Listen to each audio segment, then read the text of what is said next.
ಕಡೆಯಿಂದ ನಿಮ್ಮ ಕಿಚ್ಚುಗಳಿ ಗೋಡೆ ಪ್ರಪಂಚಕ್ಕೆ ಸ್ವಾಗತ.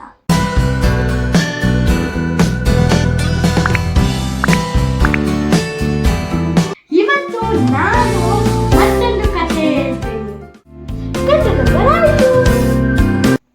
ಆ ಕಥೆಯ ಹೆಸರು ರಾಜನ ಸೇವಕರು ಮರದ ಬಳಿಗೆ ಬಂದರು. ಕತೆ ಶುರು ಮಾಡೋಣ ಬನ್ನಿ. ಒಂದು ಊರಿನಲ್ಲಿ ಒಬ್ಬ ರಾಜ ಇದ್ದ. ಆ ರಾಜನಿಗೆ 7 ಸೇವಕರು ಇದ್ದರು. ಆ 7 ಸೇವಕರು ಒಂದು ಮರಕ್ಕೆ ಹೋದರು. ಆ ಮರದ ಕೆಳಗೆ ರಾಜನಿಗೆ ಸೇವಕರು ಹೇಳಿದರು, ರಾಜ ರಾಜ, ಆ ಮರದ ಕೆಳಗೆ ತಣ್ಣವಾದ ಗಾಳಿ ಮತ್ತು ತಣ್ಣಗೆ ಇದೆ, ಹೋಗಿ ಕೂತ್ಕೊಳ್ಳೋಣ ಬಾ ಅಂತ ಸೇವಕರು ರಾಜನಿಗೆ ಹೇಳಿದರು. ರಾಜ ಏನಂದ, ಸರಿ ಆಯ್ತು, ಎಲ್ಲರೂ ಹೋಗಿ ಕೂತ್ಕೊಳ್ಳೋಣ ಅಂತ.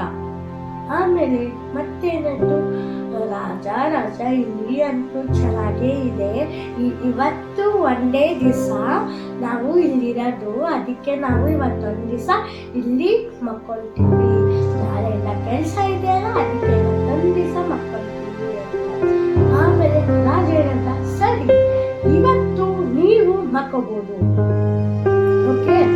ಅವಾಗ ಮತ್ತೆ ಬೆಳಿಗ್ಗೆ ಆಯ್ತು, ರಾಜ ಇದ್ದ ಸೇವಕರು ಎದ್ರು. ಎದ್ದಿದ್ಮೇಲೆ ರಾಜ ರಾಜ ಹೋಗಿ ಕೆಲಸ ಮಾಡೋಣ ಬನ್ನಿ ಬಾ ಅಂತ.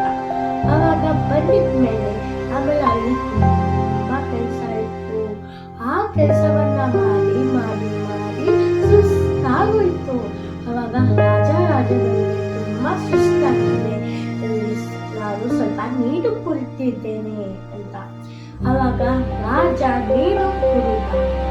ರಾಜ ಮತ್ತು ಸೇವಕರು ಎಲ್ಲರೂ ನೀರು ಕುದಿದ್ಮೇಲೆ ಮತ್ತೆ ಕೆಲಸ ತಾನು ಶುರು ಮಾಡ್ಕೊಂಡಿದ್ಮೇಲೆ 1 ದಿವಸ ಆಯ್ತು, 2 ದಿವಸ ಆಯ್ತು, 3 ದಿವಸ, 1 ವಾರ ಆಯ್ತು. ಅಷ್ಟು ಕೆಲಸ ಮಾಡಕ್ಕೆ 1 ವಾರ ಆಯ್ತು.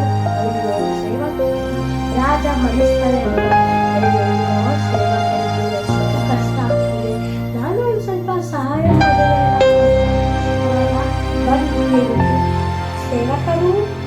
ಸೇವಕರೇ ನಾನು ನಿಮಗೆ ಸಹಾಯ ಮಾಡ್ತೀನಿ.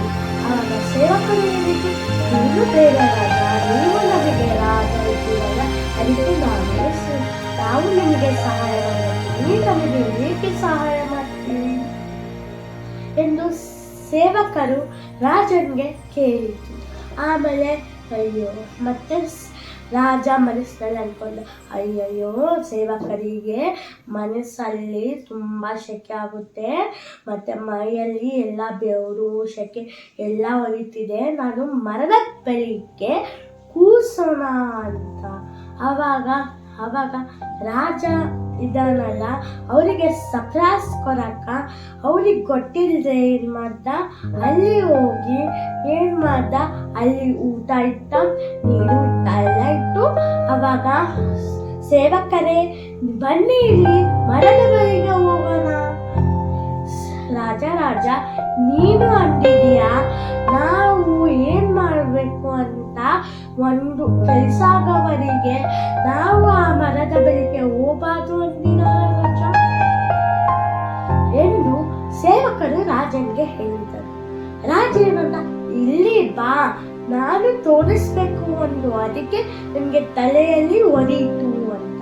ಅವಾಗ ಎಲ್ಲರೂ ರಾಜನ ಸೇವಕರು 7 ಮಂದಿ ಮತ್ತು ರಾಜ ಬಂದು ತೋರಿಸಿತು. ರಾಜ ನೀನು ಎಷ್ಟು ಬುದ್ಧಿವಂತೆ, ನಾವು ಕೂಡ ಮರದ ಬಳಿಗೆ ಹೋಗ್ಬೇಕಂತ ಆಸೆ ಇಟ್ಕೊಂಡು ನೀನು ಕೂಡ ಕಟ್ಕೊಂಡ್ ಬಂದಿದೆಯಲ್ಲ, ಮತ್ತೆ ಊಟ ನೀರು ಎಲ್ಲ ಇಟ್ಟಿದೆಯಲ್ಲ ರಾಜ, ನೀನು ಎಷ್ಟು ಇದು ಇದೆಯಲ್ಲ ರಾಜ ಅಂತ. ಅವಾಗ ಅದೇನು ಬೇಕಾಗಿಲ್ಲ, ನೀವು ನನಗೆ ಒಂಥರ ಕೆಲಸಗಾರ ಇದ್ದಂಗಲ್ಲ, ನೀವು ನಮಗೆ ಸಹಾಯ ಮಾಡೋರು, ಅದಕ್ಕೆ ನಾನು ನಿಮಗೆ ಸ್ವಲ್ಪ ಸಹಾಯವನ್ನು ಮಾಡಬಾರ್ದ? ಏನು ಯಾರು ಹೇಳಿದರು?